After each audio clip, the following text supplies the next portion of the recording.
Hello, dear students.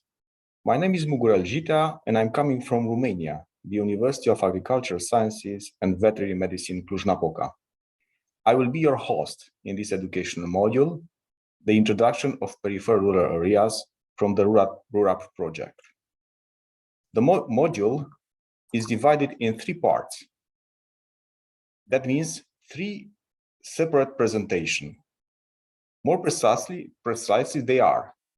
In the first one, we will explain what are the peripheral rural areas. Then we'll identify challenges for the sustainable development of such areas. And finally, you have the chance to identify some opportunities for their sustainable development.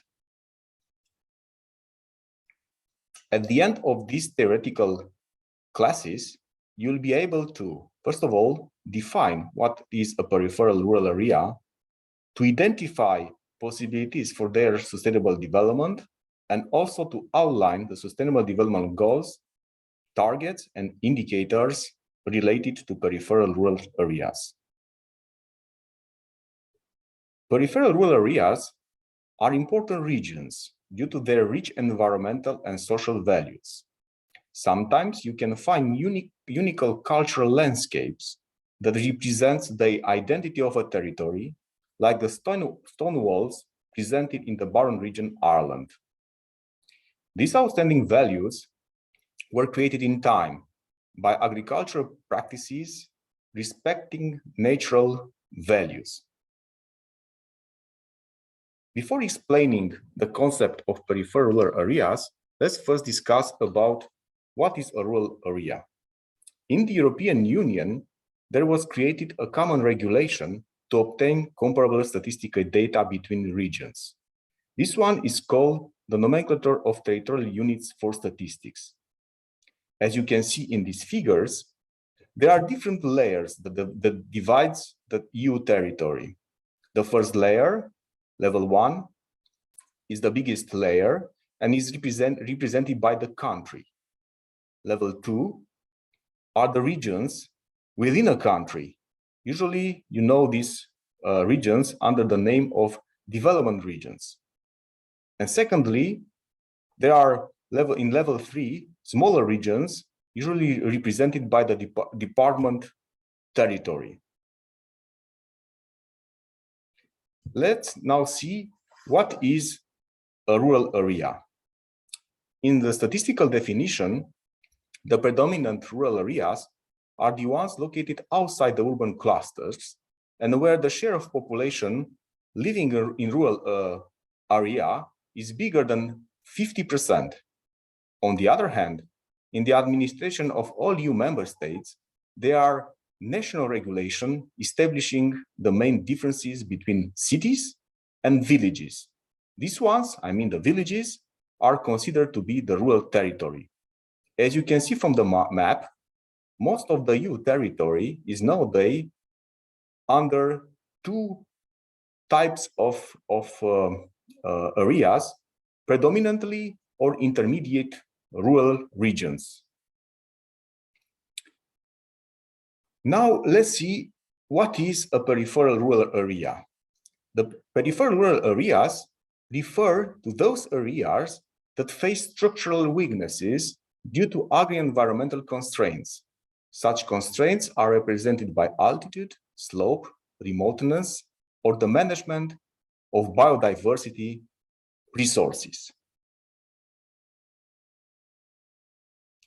The first type of peripheral rural area is the mountain territory. It represents approximately 40% of the EU resources, including Switzerland. As you can see in this map, vast mountain regions are presented in Austria, Italy, France, Spain, but also in Romania and in Bulgaria. Secondly, peripheral rural areas are the regions that host high natural value farmland. There, as you can see from the examples of different member states, identified in the HMV link project, agriculture sustain or is associated with a high species and habitat diversity or the presence of species of European conservation concern, or both. Such farmland is unsuitable for specialized intensive production due to the climate, soil type, or accessibility. As you can see from the map, it represents an important part of the EU territory. Approximately 30% of the EU territory is recognized to be high natural value farmland. In these pictures, you can see different types of high natural value farmland. In type 2, there is the pictures coming from Mediterranean terrace, from the Greece region, where the semi-natural resources are used. Secondly, the second type, here you can see a mix of semi-natural and crops, a mosaic of them. And finally, in type 3, there are pictures coming from the plain region, where more intensive crops and grassland are used, but they host certain species of conservation concern. In these pictures, you can see a trade-off between biodiversity resources, which is the number of plant and animal species presented in a territory, and the process of farm intensification. The high natural value farmland concept was developed relatively recent at the EU level, at the beginning of the 90s. Then in 2003, we have a report from the European Environmental Agency that assessed for the first time the farmlands with high natural values in Europe. Such areas are currently eligible for rural development payments. In such an approach, the farmer will get additional payments if he or she respects some farm management practices. More information about public policies will be provided later in the module. The third type of peripheral areas are represented by the Natura 2000 sites. As you can see from the map, they represent around 18% of the land and 8% of the marine EU territory. There are protected areas that host threatened species listed under the EU Birds and Habitats directives. Finally, we also refer to natural and landscape parks established under member states' regulations. As you could notice from these slides, some territory can fall at the same time under different classes.